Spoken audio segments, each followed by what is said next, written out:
lagi akhlaknya Salman Al-Farisi ketika mengingatkan Abu Darda. Bapak tahu kan Abu Darda seorang sahabat, orang Ansor yang kemudian masuk Islam karena disebabkan dari Abdullah bin Ruwahah dakwahnya. Tapi apa yang terjadi? Abu Darda, Pak, itu akhirnya kemudian ketika Salman Al-Farisi, karena Salman Al-Farisi ini dipersaudarakan dengan Abu Darda, maka kemudian tiba-tiba Salman Al-Farisi datang ke rumahnya Abu Darda, lalu kemudian mendapati Abu Darda, istrinya itu menyajikan dan pakaiannya itu berantakan. Lalu kemudian Salman Al-Farisi mendapati keterangan dari istrinya, saudaramu Abu Darda itu loh, tidak memperhatikan aku, tidak pernah menyentuh tubuhku. Dia kalau malam, sholat malam terus, kalau siang puasa terus. Dia tenggelam dalam ibadah dan aku tidak pernah disentuh. Abu Darda dan Ummu Darda, Pak. Padahal kita harus tahu ya, Pak, Abu Darda dan Ummu Darda ini ketika Abu Darda akan meninggal dunia, Bapak tahu apa yang diucapkan oleh Abu Darda? Kalau kamu ingin bertemu dengan diriku, maka jangan nikah lagi. Makanya Masya Allah Ummu Darda menepati janjinya kepada Abu Darda. Setelah Abu Darda meninggal dunia, Masya Allah, maka Ummu Darda ini dipinang, istri keberapanya, oleh sahabat Muawiyah, tetapi ditolak. Kemudian Muawiyah bertanya kepada Ummu Darda, apa yang menghalangimu untuk menerima diriku? Karena aku ingin bersama dengan Abu Darda di surga. Masya Allah. Jadi boleh nggak kita berwasiat kepada pasangan kita supaya tidak menikah setelah kita mati? Boleh. Tapi wajib ditaati? Enggak. Ya. Misalkan ada seorang istri ngomong, Mas jangan nikah lagi ya, maka kemudian boleh ditaati, boleh tidak ya. Maka kemudian akhirnya Abu Darda ketika mendapati keterangan itu tentang Abu Darda, Masya Allah, Salman Al-Farisi apa yang dilakukan oleh dia? Salman Al-Farisi kemudian langsung minta izin tidur di rumahnya Abu Darda. Dia tidak langsung membenarkan berita yang disampaikan oleh Ummu Darda. Dia tidur di rumahnya Abu Darda. Kenapa? Ingin membenarkan bagaimana kesalahan yang dilakukan oleh Abu Darda. Dia tidur. Lalu kemudian setelah tidur, baru tidur bersih sebentar, lalu kemudian Abu Darda bangun, pengen sholat, dipegang tangannya oleh Salman Al-Farisi. Tidur. Enggak, aku mau sholat. Enggak, tidur. Aku mau sholat, tidur. Masya Allah ya. Abu Darda ngerti nih, ini tamunya dimuliakan, ya tidur. Baru kemudian baru sebentar tidur, bangun lagi, dipegang lagi oleh Salman Al-Farisi. Tidur. Saya mau sholat, tidur, nanti tidur dulu. Masya Allah. Abu Darda pun ngerti, ini tamunya harus dimuliakan kan? Coba kalau kita akan mengatakan, kamu ini tamu apaan sih? Abu Darda kemudian akhirnya tidur. Bangun kembali, ditarik lagi oleh Salman Al-Farisi dengan lembutnya sampai sepertiga malam yang terakhir.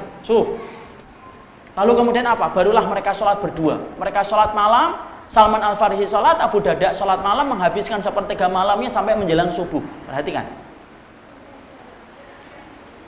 Lalu kemudian selesai? Enggak. Sholat subuh mereka kemudian ke masjid. Lalu ketika habis sholat subuh, kemudian pagi harinya disiapkan sarapan. Maka kemudian Salman Al-Farisi ketika akan makan, kemudian Abu Darda dihidangkan, ayo makan. Enggak, saya lagi puasa. Kul, makan. Saya lagi puasa, makan. Wa inilah aku hatta ta'kula. Saya tidak akan makan sampai kamu makan. Masya Allah. Akhirnya apa? Abu Darda makan. Masya Allah, kalau antum puasa pasti pingin dapat tamu kayak gini. Supaya pahalanya sunnah tetap dapat, makanya tetap dapat. Makan akhirnya. Lalu setelah kayak gitu Pak, Masya Allah, barulah kemudian Salman Al-Farisi itu menunjukkan akhlaknya kepada Abu Darda. Wahai Abu Darda, segala sesuatu itu ada tempatnya. Badanmu punya hak, istrimu punya hak, keluargamu punya hak. Janganlah kamu menghabiskan malamnya untuk ibadah, istrimu juga punya hak. Janganlah kamu menghabiskan siangmu dengan puasa, kamu juga punya hak untuk makan. Masya Allah. Ternyata seorang Salman Al-Farisi menyampaikan nasihat supaya Salman Al-Farisi, supaya Abu Darda memberikan hak dalam setiap bagian hidupnya. Itu tidurnya sampai tidur dulu di rumahnya Abu Darda, dan dengan lembutnya dia menyampaikan itu Pak.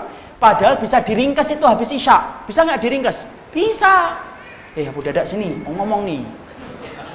Aku dapat cerita nih dari istrimu nih. Katanya kamu tidak pernah jamah tubuh istrimu ya? Jangan gitu dong. Sunnah itu. Kamu katanya kalau siang tidak pernah buka ya? Tidak boleh gitu. Sehari puasa, sehari tidak dong. Kan selesai Pak. Selesai atau tidak selesai? Selesai. Tapi ternyata Salman Al-Farisi tidak mengambil itu. Salman Al-Farisi tidur dulu, dia ngelihat dulu benar atau tidak beritanya. Masya Allah, setelah dia ngelihat, dia sampaikan dengan cara yang lembut. Dan itu pun tidak menyalahkan. Bahasa yang dipilih oleh Salman Al-Farisi itu apa? Fa'ati kulladhi haqqin haqqahu. Wahai Abu Darda, maka berikanlah setiap tubuhmu, setiap segala sesuatu itu haknya. Itu lebih dari 24 jam Pak, setelah tidur bersama dengan Abu Darda baru menyampaikan nasihat itu. Ini lebih lama ini dari aturan kita untuk lapor ke RT. Karena apa? Akhlak. Kita ambilkan contoh-contoh nyata supaya gambaran itu jelas Pak. Karena akhlak itu bukan riwayat-riwayat yang kita kupas dan kita kaji menunjukkan tentang akhlak, tapi kemudian keluar dari majelis ilmu tidak ada akhlaknya, bukan itu. Oh, banyak sekali kajian ilmu yang membahas tentang akhlak, tapi Masya Allah setelah keluar majelis ilmu tetap tidak pernah nyapa sama orang yang beda sama dia. Tidak pernah kemudian memberikan tegur salam sama orang yang beda ngajinya dengan dia. Masya Allah. Kehidupan akhlak itu indah dibahas di majelis ilmu, tapi kemudian gersang ketika di luar majelis ilmu. Kenapa? Gagal di dalam mempraktekkan. Karena akhlak itu hanya dicontohkan ketika kita bertemu dengan kelompoknya, tapi tidak dicontohkan ketika tidak bertemu dengan kelompoknya. Coba, Masya Allah. Ketika yang meninggal orang Irak tidak memberikan empati, yang meninggal orang Iran tidak memberikan orang Irak tidak memberikan empati. Ketika yang meninggal orang Afghanistan nggak memberikan empati, tapi kalau yang meninggal kelompoknya memberikan empati. Ini kan menunjukkan bahwasanya banyak orang yang hari ini pinter, dokter di bidang akhlak, tapi hanya untuk kelompoknya. Tapi dia awam di luar kelompoknya. Kalau kemudian bicara akhlak kepada kelompoknya, Masya Allah bagaikan mutiara emas yang mahal harganya. Tapi di luar kelompoknya, Masya Allah bagaikan lempengan besi yang tidak ada harganya, itu akhlak dia. Ini kan bukan semacam itu. Karena sesungguhnya apa? Masya Allah, kalau kehidupan akhlak itu kita contoh dari para sahabat saja tok, ini belum membahas tabi'in loh, belum membahas tabi'ut tabi'in loh. Ini baru membahas akhlak ketika bersama orang yang beriman saja. Masya Allah, kita akan jumpai itu jutaan faedah akhlak yang disampaikan oleh para sahabat. Karena apa? Masya Allah, hari ini yang hilang dalam kehidupan kita itu apa? Akhlak. Padahal Masya Allah, kalau kita tidak punya akhlak Pak, berapa banyak orang yang akan meninggalkan sunnah ketika orang yang mengaku memahami sunnah tidak punya akhlak. Jangan sampai ya kita dibenci karena akhlak. Kenapa? Siapapun yang dibenci karena akhlak itu musibah.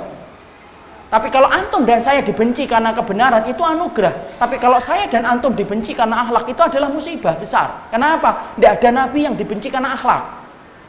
Tidak ada rasul yang dibenci karena akhlak. Tapi mereka itu dibenci karena kebenaran yang mereka sampaikan. Apa susahnya kita itu memperlihatkan akhlak yang baik?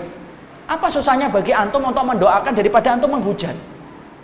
Apa susahnya bagi antum untuk diam ketika antum tidak paham daripada antum ikut berkomentar tetapi antum tidak paham? Karena apa? Masya Allah, kehidupan ini akan gersang sunnah itu kalau kita tidak punya akhlak. Orang hari ini rame-rame meninggalkan sunnah, bisa jadi karena kesalahan kita tidak memperlihatkan akhlak yang baik. Panggung kebenaran itu sedikit pengunjung, betul, banyak komentatornya, iya. Tapi jangan-jangan panggung ini sedikit pengunjungnya, itu kesalahan para pelakon di atas panggung sunnah itu tidak memperlihatkan akhlak. Mari kita muhasabah.